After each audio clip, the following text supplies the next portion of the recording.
नमस्कार भावी थानेदारों जो एसआई की तैयारी कर रहे हैं। जो बच्चा एसआई की तैयारी कर रहा है और उस बच्चे ने जेलर और प्लाटून कमांडर का पेपर नहीं देखा तो वो एसआई की तैयारी नहीं कर रहा, सिर्फ टाइम पास कर रहा है। मेरे हिसाब से उसे कोई लेना देना नहीं है, बस करनी है तैयारी ऐसे, क्योंकि ये दोनों पेपर ही उसी लेवल के 2 स्टार पेपर हैं। अभी पीछे जेलर का पेपर हुआ और आप विश्वास नहीं करो, लोग की जारी नहीं कर पाए थे, हमने की जारी की बाकायदा। हाँ, वो बात अलग है कि हम यूट्यूब पे आके नहीं की, क्योंकि इसमें टाइम खराब होता है। इसकी भी जारी करेंगे हम, की जारी होगी। टेलीग्राम, आपको टेलीग्राम नीचे लिंक है, टेलीग्राम पे जाके आप की भी देख लें। लेकिन इससे पहले जरूरी है कि हम जो 2 स्टार एसआई की तैयारी कर रहे हैं उसका पेपर इसी आधार पे आएगा। आरपीएससी पेपर लेती है, ये भी 2 स्टार है, वो भी 2 स्टार है, तो पेपर का एनालिसिस बहुत जरूरी है। और एक चीज मैं हमेशा कह रहा हूं, पिछली एसआई जब थी, जब हम कोरोना में मैं पढ़ाया करता था, मैं हमेशा एक बात बोलता हूं बच्चों कि संधि समास उपसर्ग प्रत्यय से सिर्फ वो पर्सन इसलिए पूछेगा कि आपके टॉपिक एग्जाम में लगता है, वरना उसको कोई लेना देना नहीं है। क्यों नहीं है, इस बात को समझो। चाहे आप जेलर का पेपर उठा लो और चाहे आप ये पेपर उठा लो, कौन सा, प्लाटून कमांडर का। मान लो कि आप एसआई की तैयारी अभी अभी शुरू की है, याद करो कि आपने जब शुरू की थी तो सबसे पहले क्या पढ़ा होगा आपने, संधि समास उपसर्ग प्रत्यय। ये कंप्लीट हुए, इतने में आपका एग्जाम आ गया। इनसे तो सिर्फ वो उतने ही क्वेश्चन पूछ रहा है जितने जरूरी है टॉपिक के अनुसार, क्योंकि और टफ भी नहीं पूछ रहा है, बड़े इजी पूछ रहा है इनसे। और ऐसे ऐसे टॉपिकों से उसने क्वेश्चन उठाए इसके अंदर कि आप कभी सोच नहीं सकते, आज तक पहले नहीं उठाए गए उन टॉपिकों से इतने क्वेश्चन।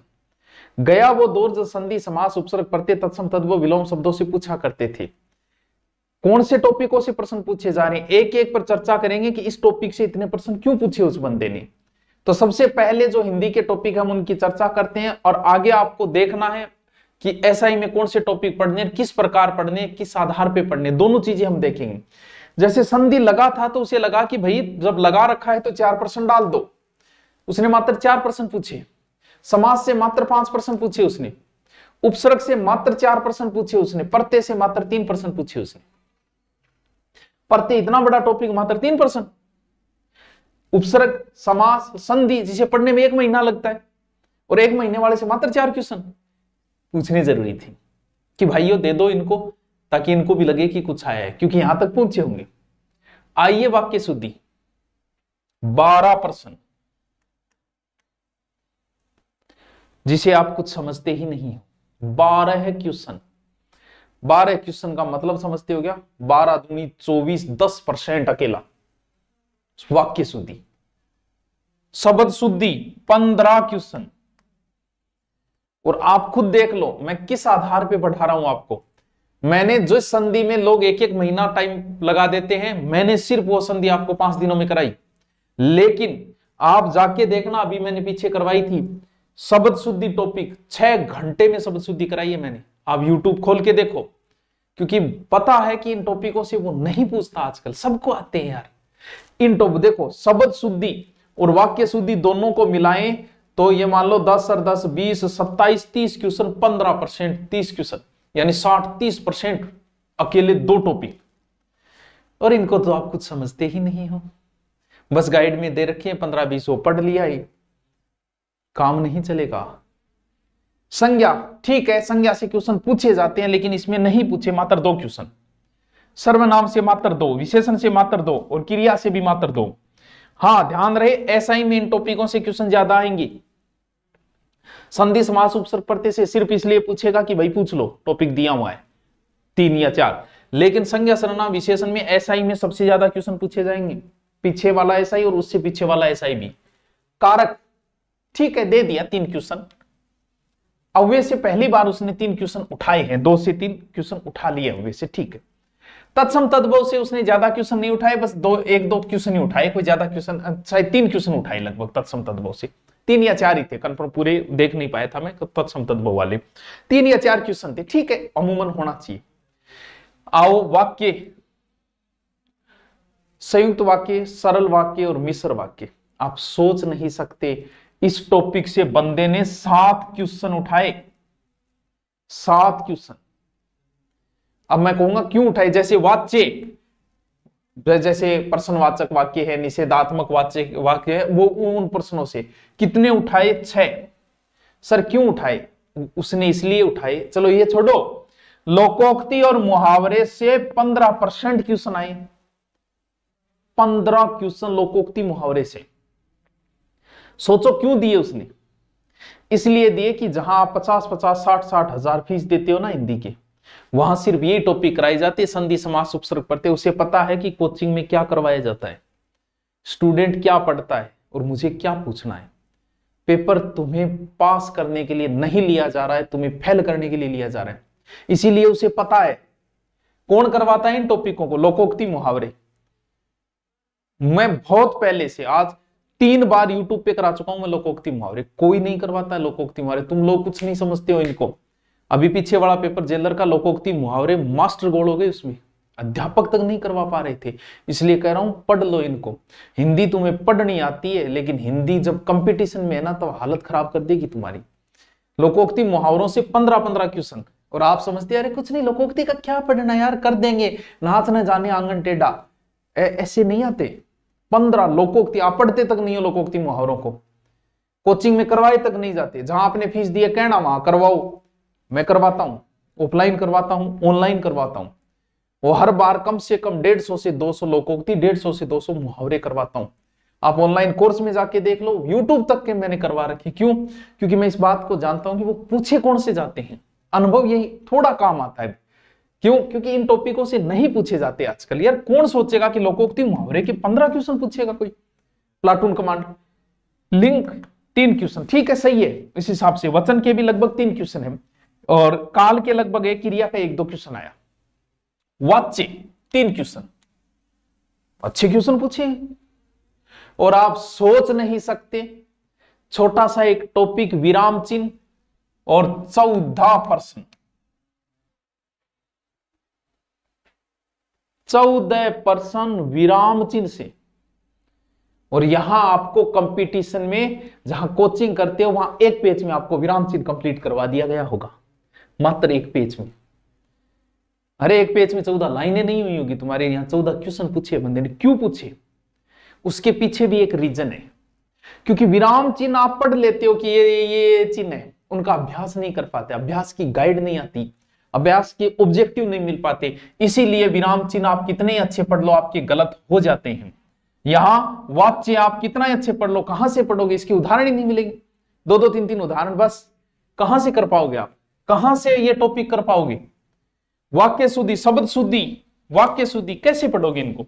देखो कितने कितने। यार विराम चिन्ह का कौन सोच सकता है कि 14 क्वेश्चन विराम चिन्ह से पूछेगा। पारिभाषिक शब्दावली 14 प्रश्न, यानी पारिभाषिक शब्दावली की इसकी भी परिभाषा से 14 क्वेश्चन पारिभाषिक शब्दावली से। मेरे भाई क्यों कोचिंग में करवाए ही नहीं जाते? अरे सर हमने तो 50,000 फीस दी है। हाँ बेटा कितनी दी होगी, अब भी बोल रहा हूं, नौकरी नहीं लग पाएगा। स्वाध्याय कर लेना, तुम्हारी आंखें खोलने के लिए बता रहा हूं ये सब कुछ। तुम अगर कोचिंग पे डिपेंड होके हिंदी पढ़ने की सोच रहे हो, तो कोचिंग में क्या क्या करवाया जाएगा बता दूं आपको। संज्ञा, सर्वनाम, विशेषण, क्रिया, ठीक है, संधि, समास, उपसर्ग, प्रत्यय, फिर ज्यादा से ज्यादा वाक्य शुद्धि, लोकोक्त शुद्धि। एक दिन में ज्यादा से ज्यादा इनको करवाएगा वो, एक दिन। ये वाक्यांश उक्यांश वाला तो करवाएगा ही नहीं। प्रायवाची एक दिन में ऐसे टाइम पास हो, ये चीजें ओ थे कराओगे गुरुजी? बिल्कुल करवा रहा हूं, और रोज पूछता हूं, रोज 10 से 15 पारिभाषिक शब्दावली करवाता हूं, रोज पूछता हूं। 150 तो रटवा दिए बच्चों को अब तक, शायद 150 तक हो गए लगभग, और वीडियो भी डाल रहा हूं, और ऑनलाइन कोर्स में भी करवा रहा हूं। क्यों? क्योंकि मैं जानता हूं 14 का मतलब आप समझते हो क्या? 14 28, 28 30, 30 का मतलब हो गया 30 का 200 का 30, 15%। अगर वो 15% यानी 30 नंबर का अलग से इंग्लिश लिख देता ना, लोग हाथ ऊंचे कर देते, बोल 30 नंबर की इंग्लिश है, एसआई की तैयारी क्या करा। ये देखो बंदे ने 14 28 नंबर की इंग्लिश पूछ ली उसने, अरे आपको पता तक नहीं चलने दिया। अब ये भूल जाना कि पारिभाषिक शब्दावली बिना रटे आप सिलेक्शन करवा लोगे। क्यों? क्योंकि 10 से 15 क्वेश्चन आएंगे आपके। पीछे वाले पेपर में भी इतने ही थे 13, इसमें भी 14। विलोम शब्द 1-2 क्वेश्चन पूछे उसने। ये समश्रुति भिन्नार्थक में टाइम ही नहीं लगाया जाता, 3-4 क्वेश्चन पूछे। वाक्यांश के लिए 1 शब्द 3, पर्यायवाची के 4। लेकिन देखो 10 से ऊपर कौन कौन से टॉपिक से पूछे, शब्द शुद्धि, ठीक है, वाक्य शुद्धि और विराम चिन्ह, पारिभाषिक शब्दावली और लोकोक्ति मुहावरे। ये टॉपिक देखो, जो टॉपिक कोचिंग में नहीं करवाए जाते, जिनको बच्चा या तो पढ़ता नहीं है या फिर पढ़ता है तो पढ़ता ही है, बस ऊपरी ऊपरी पढ़ लेता है, और उन टॉपिकों से देखो आप कितने कितने क्वेश्चन। देखो वाक्य शुद्धि 12, शब्द शुद्धि 15, ठीक है, और ये लोकोक्ति मुहावरे 15 और विराम चिन्ह और ये दोनों 14 28। ये लो 5 2 7 8 9 10 11 12 और 12 और 8 20 की बिंदी, तो 2 3 4 5 7 70, एक लाएंगा 150 में से 50%, 150 क्वेश्चनों में से 50% क्वेश्चन मात्र 1 2 3 4 टॉपिकों से। यार ये क्या, 4 क्वेश्चनों से मात्र 50 और बाकी बचे 20 टॉपिक, उनसे मात्र 50%। लेकिन ये टॉपिक ही तो नहीं करवाई जाती कोचिंग में।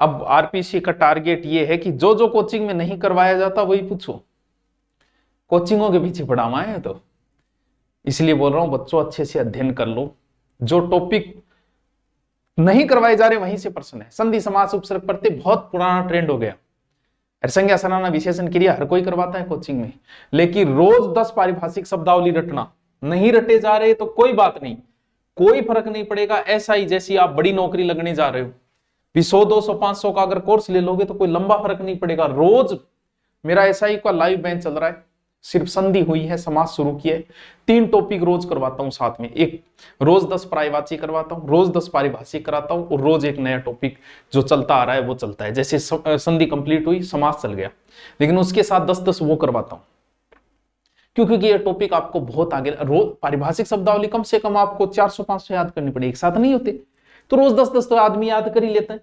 तो धुरीना डाउनलोड करके आप एसआई का बैच लेना चाहें, ओनली हिंदी लेना चाहें तो ओनली हिंदी का ले सकते हो आप। लाइव चलता है, 2 बजे क्लास आती है, 2 टीचर्स आपको हिंदी करवाएंगे, 2 टीचर्स, और 2 महीने का टारगेट बैच है। पूरा बैच लेना चाहो तो आप पूरा बैच भी ले सकते हो, लेकिन आगे की तैयारी किस प्रकार करनी है वो आज के पेपर के आधार पर डिसीजन ले लेना। ओके, थैंक यू बच्चों।